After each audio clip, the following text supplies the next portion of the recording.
Tucked within the heart of Lisbon, just a short stroll from the city's majestic cathedral, stands the Church of St. Anthony of Lisbon, a sacred site, humble in appearance, but immense in spiritual and historical significance.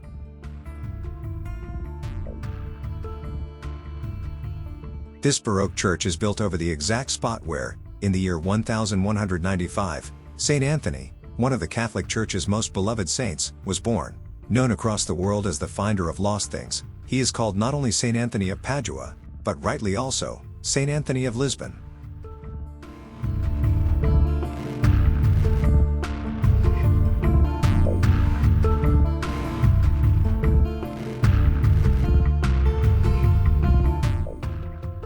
The current church, completed in the 18th century after the devastating 1755 earthquake, is a rebirth of earlier chapels that stood here for centuries. Inside, visitors are greeted by peaceful chapels, a radiant altar, and an atmosphere filled with reverence.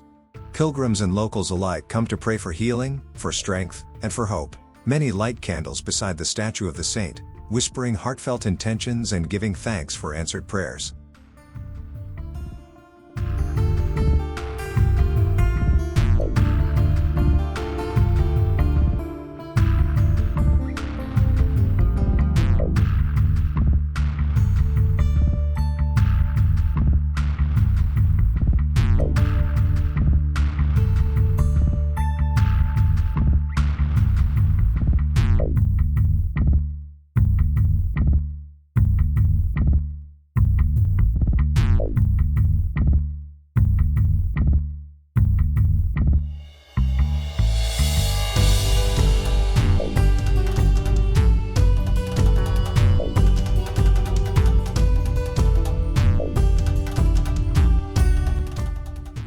Below, a small crypt and museum mark the very site believed to be his birthplace, a place where devotion meets history. From this quiet sanctuary in Lisbon, St. Anthony's legacy grew to touch millions across continents. His words, his miracles, his example, still echo today. The Church of St. Anthony of Lisbon is more than stone and art. It is a bridge between a city's soul and the world's devotion. A reminder that greatness often begins in the most humble of places.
The Praça do Comércio, Commerce Plaza, is a large harbor-facing plaza in Portugal's capital Lisbon, and is one of the largest in Portugal, with an area of 175 by 175 meters, 574 by 574 feet, that is, 30,600 square meters, 329,000 ft2.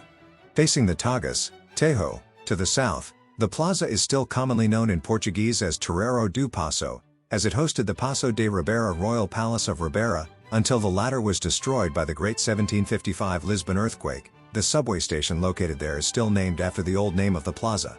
Urban development of the banks of the Tagus River, the Ribeira, was given firm impulse in the early 16th century, when King Manuel I built a new royal residence, the Ribeira Palace, by the river, outside the city walls. The area was further developed with the building of a port, shipbuilding facilities, the Ribeira das Naus, the Casa de India and other administrative buildings that regulated the commerce between Portugal and other parts of Europe and its colonies in Africa, Asia, and the Americas.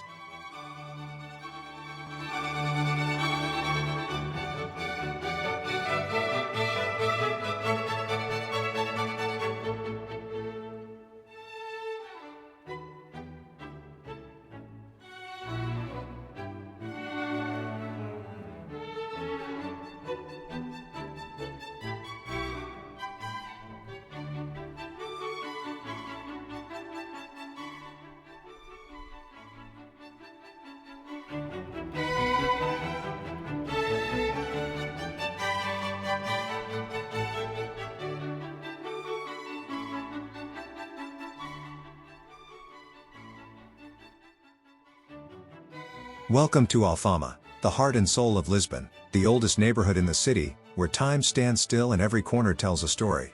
Here, between the hilltop São Jorge Castle and the shimmering banks of the Tagus River, ALFAMA weaves a tapestry of Moorish roots, medieval streets, and centuries of resilience. A maze of alleys and stairways, intimate, mysterious, and full of life. This is where Lisbon breathes its past, where the sound of fado, Portugal's soulful music, echoes from traditional taverns tucked beneath ivy-covered arches. ALFAMA is emotion. It's saudade, the sweet sorrow of memory and longing. It's locals sharing stories over a glass of ginginha, its tiled facades whispering secrets of past generations. And when you reach the Miradouros, the scenic viewpoints, you feel as if Lisbon is embracing you. ALFAMA opens up like a storybook, one you'll want to read again and again. Don't leave without tasting the flavors of this district. Salted cod, fresh sardines, rustic bread, all served with a view, and a rhythm only ALFAMA can offer. As the sun dips low and casts golden hues across the terracotta rooftops, ALFAMA doesn't quiet down, it simply shifts gears. Soft guitar notes drift through the air, and life continues, as it always has, in this living museum of Lisbon's soul. ALFAMA is not just a place to visit, it's a place to feel, to wander, to wonder, and to fall in love with Lisbon, one step at a time.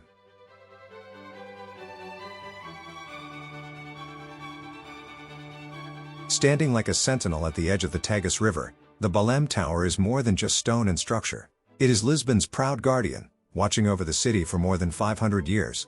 Built in the early 1500s, during the height of Portugal's Age of Discoveries, the tower was both fortress and ceremonial gateway. From here, explorers like Vasco da Gama set out into the unknown, carrying the dreams of a nation. Every stone whispers a story. Nautical motifs carved in limestone, Gothic arches, and Moorish watchtowers. This is Manueline architecture at its finest, bold and intricate, like the era it was born in. Inside, it's easy to imagine the lives of soldiers stationed here. The echo of boots on the floor, the creak of wood as ships passed by, and the ever-present call of the sea beyond the battlements. From the top, Lisbon stretches wide and brilliant. Past and present converge, where ancient stones meet the pulse of a modern city. Today, the BELEM Tower is a UNESCO World Heritage Site, a symbol of Portugal's maritime glory, resilience, and enduring spirit. A place to reflect, to marvel, and to remember the journeys that changed the world. In BELEM, history is not behind glass. It lives in the wind, the waves, and the timeless stone of this tower by the sea.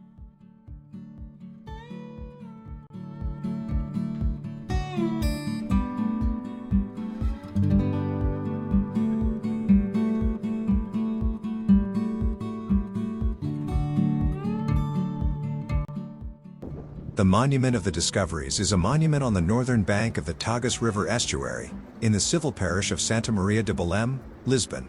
Located along the river where ships departed to explore and trade with India and the Orient, the monument celebrates the Portuguese Age of Discovery, or Age of Exploration, during the 15th and 16th centuries.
The 25 de Abril Bridge, Portuguese, Ponte 25 de Abril, 25th of April Bridge, is a suspension bridge connecting the city of Lisbon, capital of Portugal, to the municipality of Almada on the left, south, bank of the Tagus River. It has a main span length of 1,013 meters, 3,323 feet, making it the 48th longest suspension bridge in the world.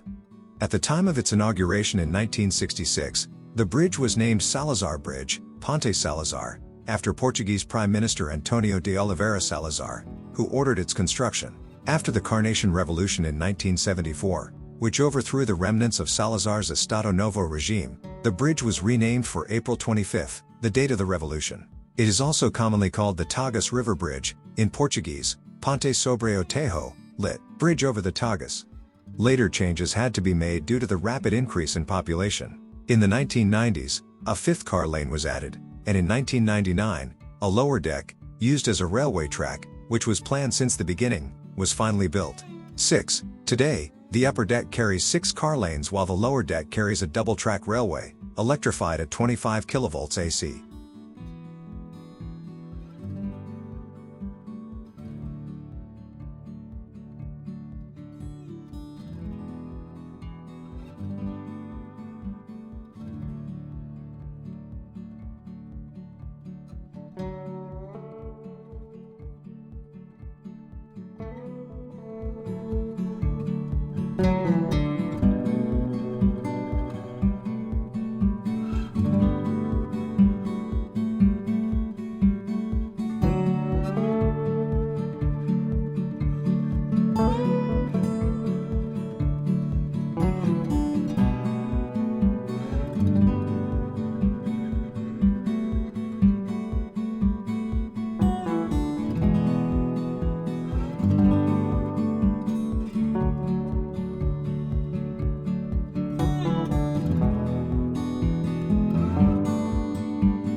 Rising like a cathedral of stone lace, the Jerónimos Monastery is Lisbon's greatest monument to faith, discovery, and the Golden Age of Portugal.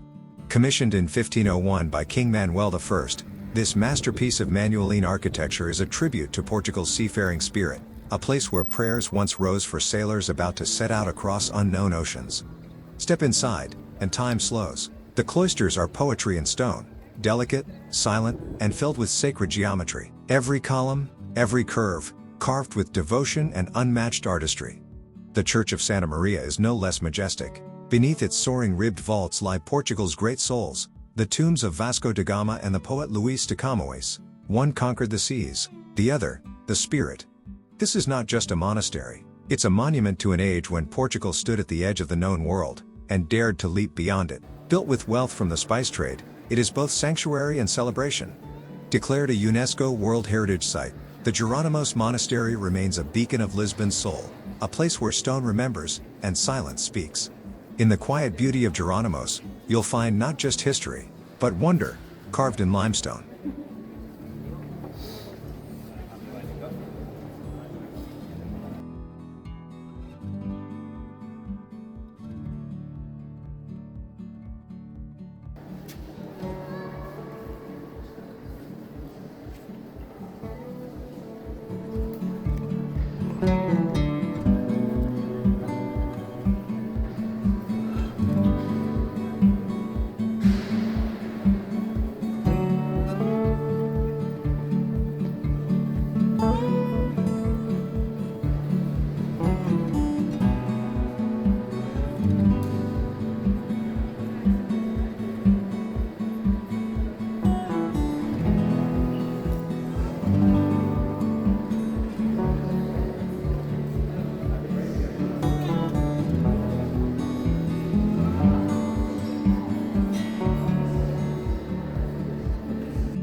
Please join us in exploring Portugal.